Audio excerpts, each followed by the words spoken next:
男孩回到老奶奶家，取回了之前用过的弩箭，来到山林中，猎到了好几只鸡。这天一早，自强离开了家门，一路来到了老奶奶家门前，看到门是开着的，应该是在家，和奶奶问了声好，就问起了上次用过的弩在哪。奶奶带着他来到了火塘前，从房梁上取下了剑和弩，递给了自强。自强一边走一边和奶奶说，待会去山里打猎，要是能打到点什么再回来看他。自强出了门，犹豫了一下，往右边走去，缓步来到深山之中。由于当地闷热潮湿的环境，这里有着不少蚂蟥，这回正顺着胶鞋想往裤腿里钻，如果不清理掉，不知不觉就会给吸走好多血。确保干净之后，站起身子，辨认了下方向，自强再次出发，寻找猎物的踪迹。渴了，就在路边的小水潭里舀点水喝下。找了好久，终于在地上发现了动物留下的痕迹，看着平整的表面，看上去像是鸡睡过的地方。而这时也听到了远处传来了鸡的打鸣声，那一定是没错了。自强循着声音向前打它而去，途中不忘先把箭上好。虽然声音听着像远处，没想到边上就有2只。自强蹑手蹑脚地躲在树丛后边，瞄准了半天才激发了弩箭。好消息是射中了，但由于这个弩属于玩具级别，射中也不能致命，这只鸡依然活蹦乱跳。自强重新上好箭，向着受伤的母鸡寻去。远远地看见这只鸡躲在了半山腰上，自强爬了上去，一把拽住了它。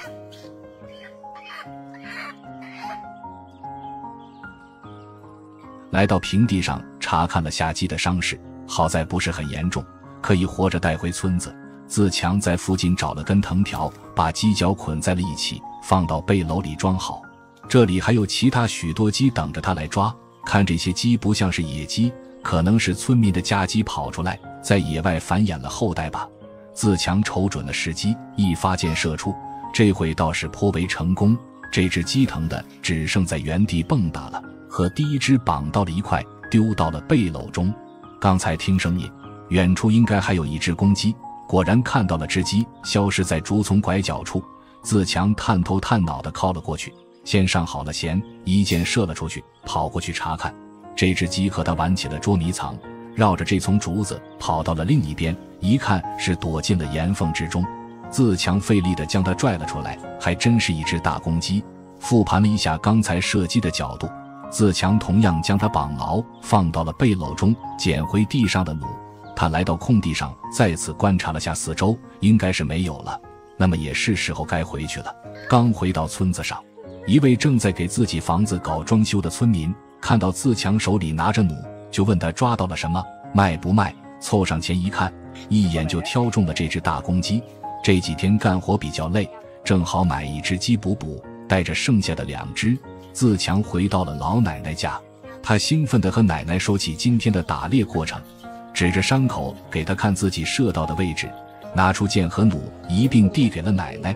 这个玩具本来就是打造出来给自强的，奶奶叫他带走以后可以用，不过自强还是留了一只鸡送给了奶奶，背起背篓，自强离开了这里，回到自己的小屋，把弩插到了房梁上。自强先是烧着了土灶，端着锅在壶里舀了点水，放到灶台上加热一下，晚上可以美美的吃上鸡肉了。待到水被烧烫，自强拎起鸡和刀，来到埠头上，把鸡放到滚烫的水里泡了泡，这样能更加轻易地脱掉鸡毛。清洗干净了这只鸡，又在锅中倒了些干净的水，撒了些盐进去，取下一根细竹筒，对着柴火吹起了气，方便火能烧得更旺一些。接下来就等着鸡熟就可以了，直到月上熟烧头，自强扯下来根鸡腿，大口地吞咽起来，配合上剩下的一些粥，这餐吃的那是无比的满足。吃饱喝足，自强躺到床上沉沉睡去。男孩在鱼钩上挂了些小鱼，放到家里附近的湖边，一口气钓上来好多大鲶鱼，冒雨拿到村子里卖了个好价钱。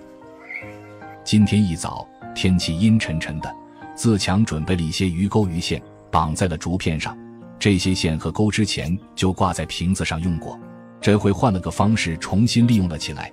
整理好了所有的东西，自强用柴刀将袋中不多的小鱼分成了对半，这些都是拿来做饵的。这样做一方面一条能当2条用，再者也能更好激发腥味，吸引到肉食的鱼类上钩。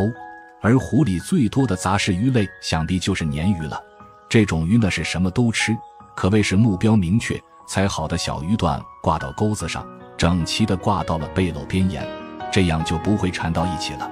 他一向来是这么的聪明。换好胶鞋，自强背着背篓出了门。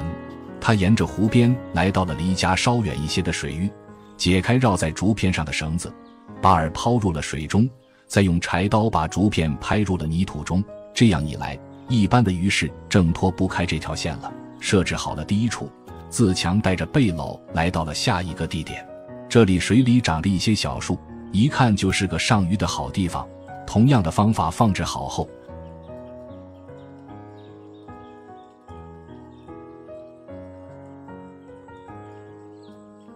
又在不远处放下了第3条线。就这样，自强沿着湖岸间隔开来，放好了所有的钓钩。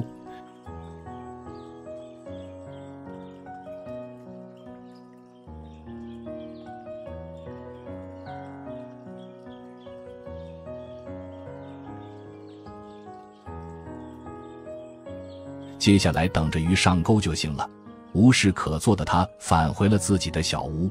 时间来到下午，外面已是下过一场雨。自强在床上美美的睡了一觉。这回起来正是去查看的时候，整理好了被褥，他穿上外套，背着背篓往上午放置的地点找去。刚到第一个点看了一眼，就是一喜。一条大鲶鱼此时正静静地待在水底，随着自强将它拉出水面，鲶鱼开始挣扎起来。不过这回了，显然是没有机会再逃脱了，提着它甩过了堤坝，免得等会解开鱼钩给它跑回水里。虽然这种鱼很便宜，但架不住它够大，待会应该还是能卖上一些钱的。第2处也有鱼，只不过可能是咬钩的时间太长，已经力竭而亡，彻底没了动静，照样是收进背篓之中再说。踩着泥泞的湖岸走了没几步，下一根钓竿就在眼前，不过并没有中鱼。这些体型较小的鲶鱼都已经翻着肚皮浮在水里，看来自强这一觉睡的时间并不短。按照顺序一路收起钓竿，有吃了而跑了的，也有被套牢的大鱼。每当有大鱼，自强都是比较小心，远离了水边才敢取掉钓钩。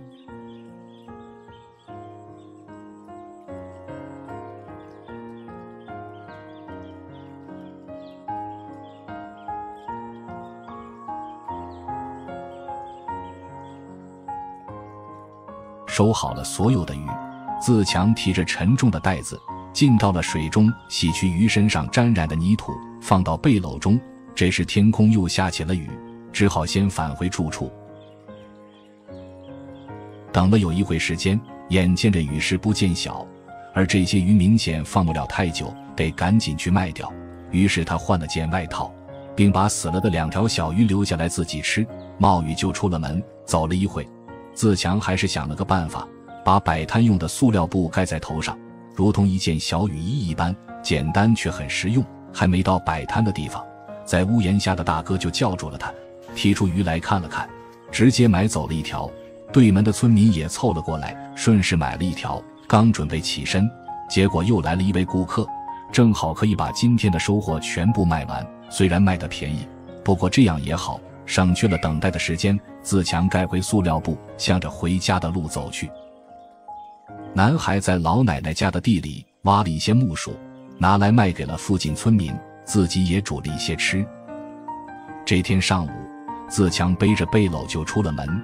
这回越南已是冬季，虽说周围的植物还是绿的，看不出冬季的萧瑟，但自强还是穿上了厚实的外套。他一路来到了老奶奶家的木薯地前，之前已经和他打过招呼，奶奶叫他尽管来挖就是了。他年纪大了，有时候也干不了太多农活，以至于别人家都收完了，这片地里依然还没有采收过。自强砍掉了木薯的茎秆，奋力地将其拽了出来。这些木薯因为比一般的多生长了一段时间，所以个头都特别的大。自强只是拔出来6株，就觉得已经能装满背篓了。于是他捡起了地上的柴刀，对着根部把可食用部分砍了下来，先丢到一边。一顿劈砍之后，全部的块茎都从茎秆上脱离，简单的刮去表层的泥沙，收到背篓之中。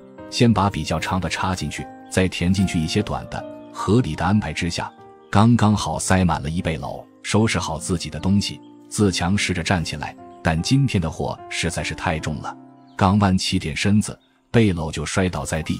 没办法，只好重新将它扶正，再次尝试着将它背起。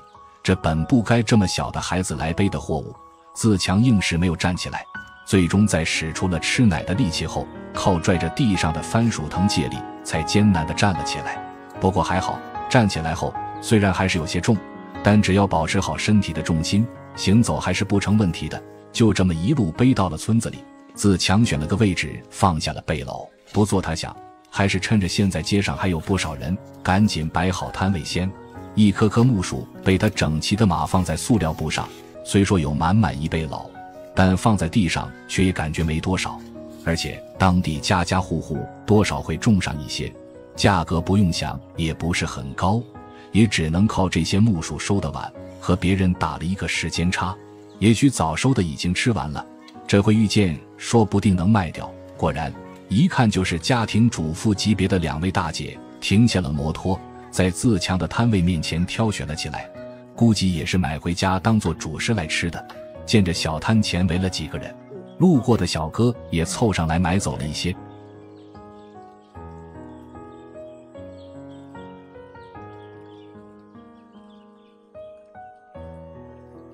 剩余的在附近村民3、3两两的关照下也很快卖完。背篓之中他还留了几根，准备带回去一会自己吃。收拾好东西，自强穿过和他差不多大孩子的球场，本该和他们一样玩闹的年纪，自强却过得如同一个小大人一般，整日在为自己的生计奔波，也不知道是该说他懂事，还是说他可怜了。回到家中，自强顺路还带了一捆柴火回来，先放到角落，待会做饭可以用。接着他从口袋里取出了钱袋子，弯腰拿掉地上的拖鞋，对着地面刨起了土。这是在干什么呢？原来他在底下埋了一个竹筒，挖出来后打开封口，自强从里面掏出来一沓钱。这些钱都是他这个阶段存下来的，平时带在身上怕掉了。于是乎他想了个办法，每次只留点小钱在身上，大钞都叠整齐塞进竹筒里。小小年纪就有了存钱的习惯，这点是值得表扬的。放回土坑里，重新填回土，顺道把钱袋子也塞进了屋顶的棕榈叶里。接下来就该为自己的午饭做准备了。自强点燃了灶台，从背篓里拿出木薯，按照螺旋形的方式在木薯上开了稻草，这样剥起皮来要方便一些。剥去表皮，露出白白嫩嫩的内心后，自强把它们分成了段，端着锅来到了竹筏上。可以看到，由于冬季枯水期，湖面下降了许多，原本和水面持平的布头现在也用不了了，只能下到竹筏把木薯清洗干净。回到屋内，自强拿了瓶干净的水倒到了锅里，紧接着他拿出了扫把，扫去了地上的垃圾。木薯如果不煮熟，会有些轻微的毒性，这个时间注定不能短了。检查了一遍后，自强决定先睡上一觉。半个小时后，这回应该是彻底熟了。端下锅，把木薯捞到了碗里，就这样没有任何的菜和调料干吃了起来。他在吃这方面是真的不挑食，只要能吃饱就行，真的是太好养活了。男孩利用树干制作了3条鱼竿，在水位大降的湖里钓到了好多鱼。这天一早，自强正在整理上回钓鲶鱼用过的鱼钩，绕成团丢进了背篓里，又在房梁上取下了一卷鱼线，背起背篓关好门。看样子今天又准备是去钓鱼了。顺手在地上捡起一个竹筒，待会可以拿来放蚯蚓。刚没走2步，他意识到自己还穿着拖鞋，等会在树林里钻并不安全，于是他返回家中，重新穿好了雨靴，这回可以安心地走了。等自强再次出现，肩上已经扛了根杆子，他还在四处张望着，这回又发现了可以做钓竿的树干，劈开底部茂密的杂草，自强3两下将其砍断拽了出来。可以看到他挑的都是这种细长的树干，笔直的同时还有一定的柔韧性，就非常适合用来做鱼竿。又砍了一根后，修剪掉枝丫。自强带着这3根树干来到了湖边，由于现在枯水期，地上露出了一片光秃秃的湖底，挑了一块地挖了2下，他才反应过来前几天还是湖底的地方，哪里会有蚯蚓，重新在有草的地方挖了几下，这回轻松找到了一只蚯蚓。随着他的挖掘，一条条蚯蚓被他收入桶中，看了看差不多了后，他带着东西来到了水边，挑选了一块看上去平整的地方，并在边上搬来了一块大石头，接着取出了鱼线和钩，绑好一端，量了下差不多长度，用柴刀裁断，分别绑好了3根钓竿。自强为他们分别绑上了鱼钩，随意地在附近掰折了棵小树，掰了一小段绑到鱼线上作为浮漂。这时也可以为粗大的鱼钩穿上蚯蚓了。随着准备工作一切就绪，自强抛下了竿，本想插到土里，但奈何都是沙石，根本插不进去，只好先放在地上。不过这也没有关系，只见他在树林里砍了3根带分叉的树枝回来，用柴刀依次拍进了土里，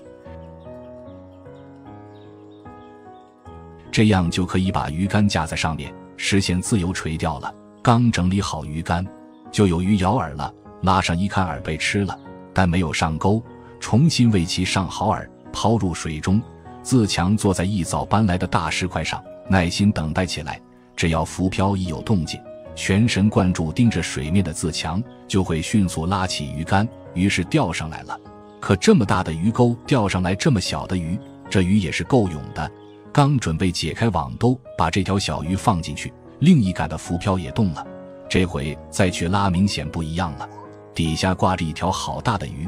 自强拽着鱼竿将它拖上了岸，真是一条大鲤鱼，赶紧收进网兜里。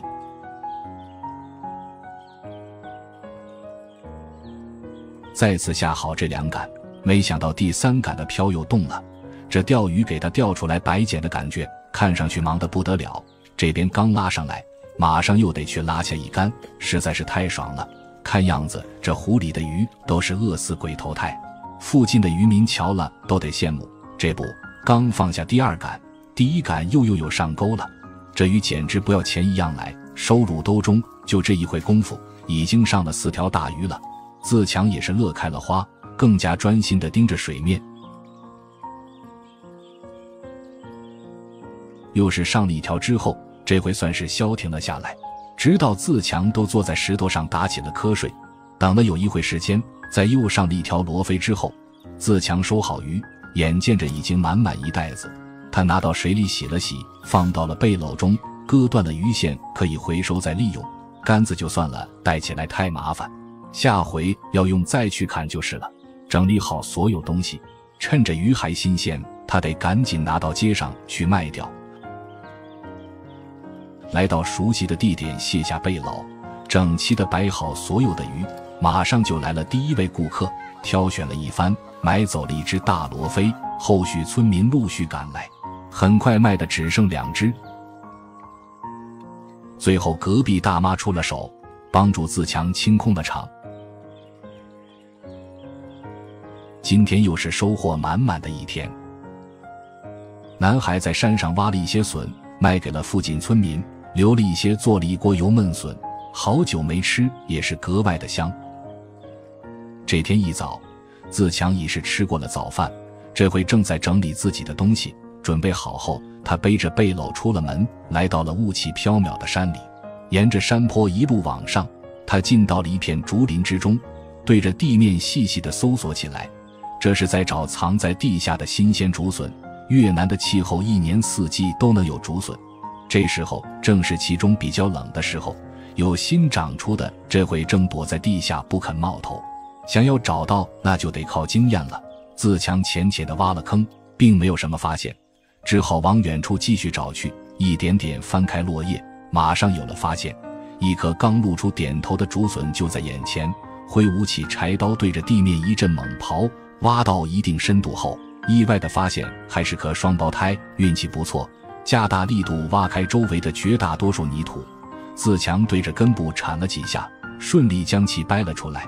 对于冬笋来说，这颗已经不算小了，继续对着第二颗一顿输出，这颗明显要埋得更深，挖出来却没有第一颗那么大，但也还不错，先收进背篓之中，接下来还得继续找。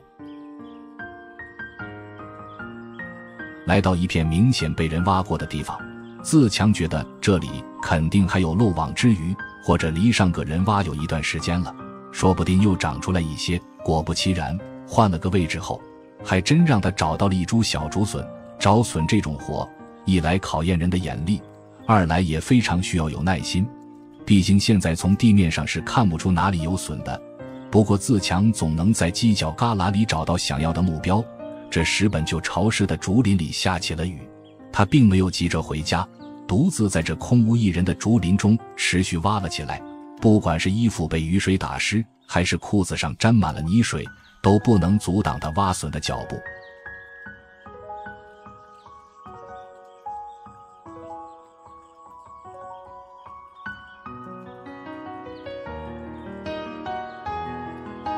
直到他看到背篓都快要装满了，才向着来时的路走去。好在这里有村民常走的小道，不至于让他迷了路。随着自强走出山林，外面却是个阴天，并没有下什么雨。他带着满身的泥垢来到了街上，依然选择在老地方摆下摊位。仔细一看，他这回挖的也不算少，足足有10几颗之多。整理好之后，没有多少时间，村民们就前来购买了，一个人买走2、3株，很快就只剩下了3、5颗。街上小孩子成群结队的在玩耍，热闹非凡。自强想了想，还是留一点好了，待会晚上可以吃。收起东西，他缓步来到了小卖部，刚好老板就在门口，问他有没有油卖。老板打趣道：“我这里有你吃不完的油。”自强笑着拿出钱袋子晃了晃，示意他有钱，跟着老板进了店，挑了瓶小的买走。穿过街道，回来的路上顺手捡了点柴火回家，放下背篓。第一件事是先把钱罐子取出来，点了点收在里面的钱，又把这2天赚到的钱从袋子里取了出来，挑拣出里面的大钞叠到一起，放进了竹筒中，埋回了原处，再放上自己的小拖鞋伪装一下。接下来也该做饭了，毕竟上一趟山他早就饿了，先往灶里塞了些柴火，用打火机点燃一张竹片作为引火用。随着小屋冒起白烟，自强端着锅来到了竹筏上，掏干净的米先放到灶台上，倒了一些别处灌来的干净水，接着他拿出另一个锅，把带回来的竹笋放了进去，带着刀来到了室外台子上，刚准备开始煲，看了眼屋内煮着的饭，他又怕饭糊了，起身拿起锅铲给米饭翻了几下，顺道退出了灶里的柴火，光里面剩的炭就够煮熟这锅饭的了。再次回来处理竹笋，由于是冬笋，看着挺大的，包完只剩下小小的一颗。不过这回的笋还是甜甜的，自强尝了一口还不过瘾，又接连咬了几口。在竹筏上就着湖水清洗过后，用柴刀细细地切成了片。回到屋内，先把煮好的饭放到一边，将这锅笋片放了上去，拿出今天刚买的食用油，倒了一些进去，接着抓了把盐撒入其中。这回也是终于看到了他第一次用这包味精，拿出筷子在锅里搅了搅，使调味料混合均匀。不知道是越南当地的做菜方式和我们不太一样，还是自强的厨艺有限，总之这样就算完成了。接下来只要加大火力，等它熟就可以了。一段时间过后，趴在床上休息的自强猛地醒了过来，赶紧去查看锅中的焖笋，还好，只是稍微有一点点焦，总的来说还是可以吃的。早已饿得不行的他，赶忙在锅中盛出米饭，就着这锅笋吃的那叫一个香。